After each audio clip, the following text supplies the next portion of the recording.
aluno, tudo bem? Eu sou Mário Duarte, professor de Educação Física. Estou com vocês do sexto ano para trazer um pouquinho mais sobre o exercício físico. Na aula de hoje, vamos falar um pouquinho sobre ginástica de condicionamento. Resolvi falar um pouquinho sobre os conceitos e exemplos dessa ginástica. Tivemos algumas aulas falando sobre esportes e hoje a gente está trazendo para um novo conteúdo, uma nova vivência, uma nova forma de falar dentro da educação física, a ginástica. Né? E para a gente começar, eu vou te deixar uma pergunta. Né? Primeiramente, para você, né? O que é ginástica? O que é que você já começa a observar quando você vê essas três imagens que a gente tem aí? Primeiro, eu tenho um braço aí fazendo um movimento, né, que é esse movimento de bíceps, né, fazendo uma contração, né, e mostrando um pouquinho do exercício. Acima, nós temos pesos, né, e a gente já começa a pensar do que seria a ginástica para você. Né? O que é que você tem na sua mente quando a gente fala sobre ginástica? Ginástica conceituada, né, que a gente, antes de chegar na ginástica de condicionamento físico, vem ali do grego. Né? Ela se aproxima da palavra treinar. O que é treinar para você? O que é fazer um exercício e estar treinando? Quando a gente fala sobre o treinar, e dentro do esporte, dentro de uma academia, é quando você realiza um movimento, né, com um objetivo, com um planejamento, onde um professor ou alguém que vai estar te orientando, um personal, um profissional de educação física, vai estar junto com vocês, ajudando a fazer aquele exercício. Né? Muitas vezes a gente tenta fazer o exercício sem ter alguém para acompanhar. E veja que interessante, dentro da sua escola, sempre terá um professor para te ajudar. Um professor de educação física, onde ele te ajuda, ajusta, planeja, tenta ver como realizar esse movimento. Então a ginástica ela vem desse grego aí, né, trazer essa ginástica. Anteriormente ele dizia assim, ó, ginástica era tudo que existia dentro das aulas de educação física. Foi mudado. A gente já percebeu durante as nossas aulas que a gente trabalhou sobre esportes, a gente vivenciou algumas imagens de alguns esportes como de precisão, de marca, né? Então a gente já conseguiu ver isso. E hoje a gente encontra a ginástica. Além disso, o que é mais da ginástica para você? Né? Ela vem ali no conjunto de exercícios, né, aprimorados para exercitar qualquer parte da questão mental que você vai ter. Então, na forma mental, naquilo que a gente trabalha, o que a gente entende, né, de melhoria do pensamento, da memória, né, da relação com o outro, a ginástica te ajuda.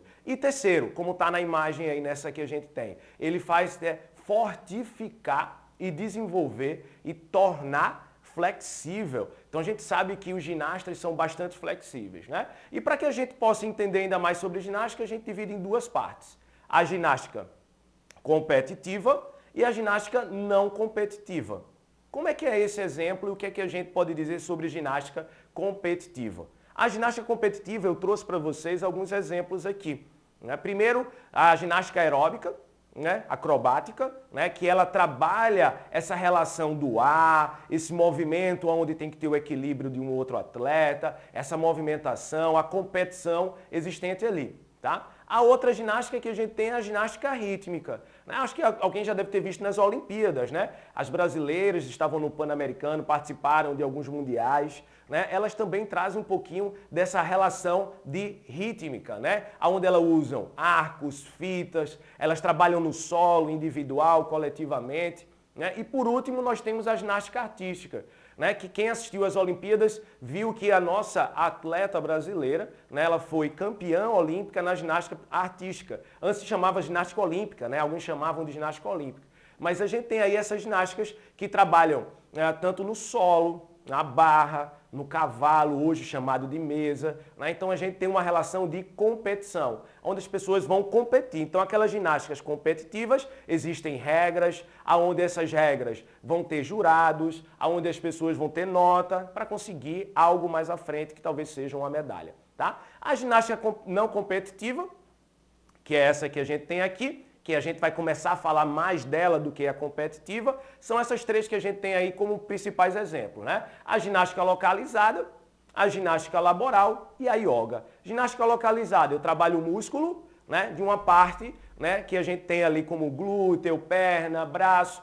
especificamente o local para ser feito a relação do exercício. A outra ginástica laboral acontece muito no trabalho, né? Para melhorar a postura, né? Quem fica no computador. E por último a yoga, né? Para trazer a mente, né? Que a gente fala ali, melhoria dessa mente, tá? Então a ginástica não competitiva é aquela ginástica que traz diversão, né? Também pode trazer o condicionamento físico e é claro que melhora a saúde de quem a pratica. Então já vamos colocar essa de condicionamento físico em qual parte, né? Em que momento?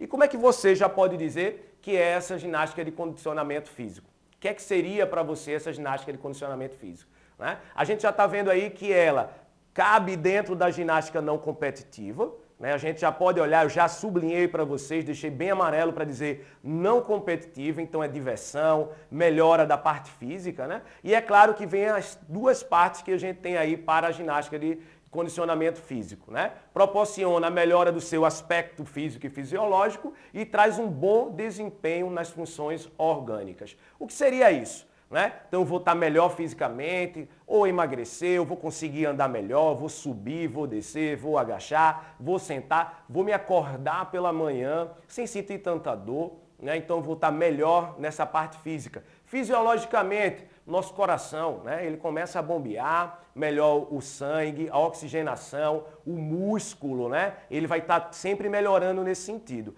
E nas funções orgânicas, é quando a gente fala da alimentação, né? Quando a gente consegue pegar, a gente come uma maçã e a gente pega as principais vitaminas, a gente já consegue colocar isso tanto para o corpo e também para dar energia durante a nossa atividade. Então, o condicionamento físico é a melhora fisiológica, é a melhora também, né, das questões orgânicas e da parte física. Né? Será que você já praticou isso? Será que você já tem uma dessas atividades dentro da escola? Vamos fazer o seguinte, vou te trazer alguns exemplos, tá? Primeiro desses exemplos que a gente tem aqui, a ginástica aeróbica. Talvez você já tenha visto na televisão, talvez você já tenha visto na escola, será que vocês já praticaram? Né? Onde bota música, né? Começa a fazer alguns movimentos. E do lado, a gente tem o CrossFit, né? O que seria o CrossFit? Né? É esse exercício de alta intensidade, né? Que a gente vê hoje em tantas academias, né? Em tantos boxes, né? As pessoas praticando cada vez mais o CrossFit para melhorar o corpo, né? Hoje ela também se transforma em competição, mas ela é uma ginástica, né? É um movimento ginástico a ser trabalhado. Vamos para mais dois exemplos? É claro, para que você fique bem claro o que seria essa ginástica de condicionamento. Temos mais dois exemplos aí. A ginástica funcional, né, que trabalha um circuito funcional, que melhora a parte funcional do corpo, né, onde a gente consegue subir, descer, sentar, fazer parte da escada, né, se levantar cada vez mais, tá? E ao lado a gente tem a hidroginástica. Por que hidro? Porque é dentro da água. Então a gente está trabalhando a ginástica dentro da água como forma que a gente tem de exemplo. Não é maravilhoso entender um pouquinho o que é ginástica de condicionamento? Você aprendeu o que é ginástica, você aprendeu o que é ginástica de condicionamento e eu queria deixar uma frase para vocês antes do desafio. Tá? Eu queria deixar essa frase que é: ao longo dos anos, os antigos encontraram uma boa receita para a educação. Ginástica para o corpo e música para a alma. A ginástica ela consegue aliar tanto música quanto o corpo a ser pensado e a ser trabalhado. Então vamos ter uma educação corporal, um entendimento da nossa mente e vamos manter a calma para se pensar. Né? Então, aprendemos tudo isso, deixamos um recado, mas eu não podia deixar de passar para vocês um desafio. O desafio de hoje será: aprendemos alguns exemplos nessas aulas, já vimos alguns exemplos que tivemos da ginástica, né, de condicionamento. E dentro desses exemplos que a gente viu, se você praticou alguma dessas ginásticas, né, demonstra aí uma experiência sua nela. Descreve para mim, né? Faz um texto falando um pouquinho de como seria essa experiência de fazer uma ginástica de condicionamento. Tá bom, aluno? Até a próxima aula e muito obrigado.